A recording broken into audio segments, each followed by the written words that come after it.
일명 중고나라 물품 사기 한 번쯤 들어보셨을 텐데요. 중고나라 물품 사기에 이용된 한 여성 피해자가 경찰의 안일한 대처로 피의자 신분으로 전락하는 일이 벌어졌습니다. 지난해 12월 유명 인터넷 아르바이트 구인 사이트에서 재택 배송 알바 대행 모집이라는 글을 발견한 25살 여성 A씨. 게시글에 따르면 업체에서 깨지기 쉬운 카메라 부품을 KTX를 이용해 보내면 부품을 받아 보관한 뒤 고객에게 하나씩 퀵서비스로 배송하는 일이라고 소개합니다. 자신을 업체 담당자라고 소개한 B씨는 A씨에게 퀵서비스 비용을 입금받을 계좌번호와 카메라 부품을 받을 주소를 요청합니다. 며칠 뒤 A씨의 계좌에는 여러 사람들의 돈이 입금됐고 A씨는 돈을 입금받을 때마다 입금자와 금액을 B씨에게 문자로 알렸습니다. A씨는 300만원이 넘는 돈이 계좌에 들어왔지만 카메라 부품이 도착할 거라는 B씨의 설명과는 달리 카메라 부품은 오지 않았습니다. 게다가 B씨는 엉뚱한 일을 시키기까지 시작합니다.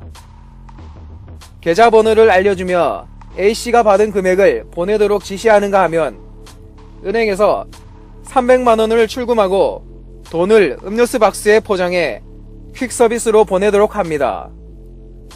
얼마 후 A씨는 은행에서 전화를 한 통 받는데 B씨에게 피해를 당한 것으로 추정되는 한 피해자가 A씨의 계좌로 차고 송금을 했다는 내용이었습니다. 그제서야 B씨에게 이용당했다는 것을 깨달은 A씨는 인근의 부산진경찰서에 신고를 하는데요. A씨의 사건을 담당하게 된 부산진경찰서 한 수사관은 A씨가 B씨에게 경제적인 손해를 본 것은 아니기 때문에 사기죄 성립이 불가능하다고 설명합니다.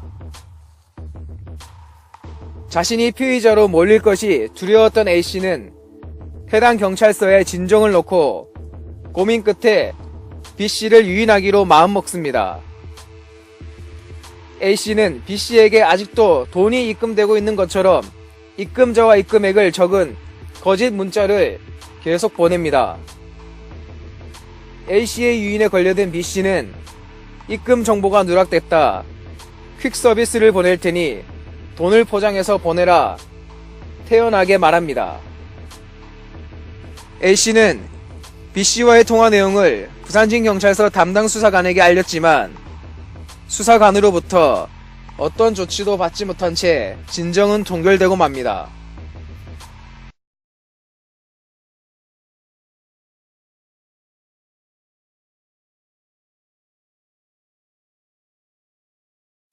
아까 또 전화 왔었어요. 근데 한 번 더. 저한테 돈 얼마인지 알려달라고 해서 제가 가짜로 알려준 거긴 한데 가짜 금액 합산 예정이 알려줬거든요. 진짜로. 예, 그게 다고 지금 전화는 더 안 오는데 올 것 같긴 해요. 저한테. 이 상황에서 지금 조치할 수 있는 방법이 없을 것 같습니다. 그러면은 저는 그 사람이 오면 어떻게 해야 돼요? 돈 넣고.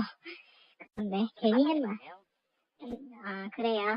네, 맞습니다. 어제 제가 말씀드렸듯이 네. 만약에 본인이 고소장이 들어오게 된다면 예. 그 부분에 대해서 어제 말씀드린 증거 자료를 잘 가지고 있다가 네. 적절하게 대처하시는 게 제일 좋은 방법인 것 같아요. 그러면 키스 씨가 어떻게 그냥 가라고 해요? 그래 하라고 하시면 될 것 같아요. 아, 알겠습니다. 그 후 한 달쯤이 지나 A씨는 김해 중부경찰서로부터 한 통의 전화를 받는데요. A씨 은행 계좌로 여러 사람들에게 물품 사기를 저지른 정황이 확인됐다며 A씨를 피의자 조사를 위해 경찰에 출석하라는 것이었습니다. 하루아침에 피의자로 몰리게 된 A씨는 경찰 조사를 받으며 자신이 범인을 유인했던 일을 털어놓게 됩니다. 이런 상황이라면 경찰이 출동해서 범인을 잡아야 하는 것이 아니냐, 범인을 놓쳐버리는 바람에 내가 피의자 신분으로 조사받는 것이 아니냐. A씨의 호소에 김해 중부경찰서 수사관은 지금 와서 범인을 잡는 일이 쉽지 않을 것이고 진범이 잡히지 않으면 수사 종결도 어렵다. 수사가 종결되지 않으면 A씨는 계속 피의자 신분이라고 말합니다.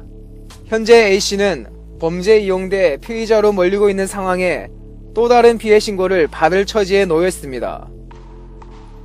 범죄에 이용된 피해자가 피의자 신분으로 바뀌어버린 상황.